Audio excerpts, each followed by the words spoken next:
হর হর মহাদেব, জয় শ্রীরাম বন্ধু। আজকে প্রশ্ন কমরেড ভাইদের কাছে করব। আচ্ছা কমরেড ভাইরা, তোমরা একটা কথা বলো আমাকে, যে তোমরা যে স্লোগানটা দাও না, লালে লাল লাল সালাম, লালে লাল লাল সালাম, লাল সালাম, এই লাল সালাম শব্দটা কেন বলো? সালাম শব্দটা কেন বলো?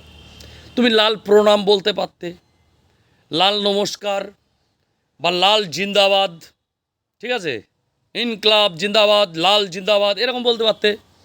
হ্যাঁ, লাল প্রণাম বলতে পারতে, কিন্তু লাল সালাম শব্দটা কেন বলো?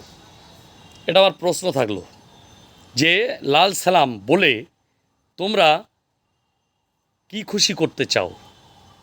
তোমরা বলো যে তোমরা সেকুলারিজম, ধর্মনিরপেক্ষ, তাহলে সালাম শব্দটা আসলো কেন? তোমরা বলো তোমরা সেকুলারিজম, ধর্মনিরপেক্ষ, লাল সালাম শব্দটা আসলো কেন? কাদের খুশি করার জন্য? কোন ভোট ব্যাংক পাওয়ার জন্য? তুমি লাল প্রণাম বলতে পারতে, লাল নমস্কার, লাল জিন্দাবাদ, লাল জিন্দাবাদ, ঠিক আছে, এরকম বলতে পারতে।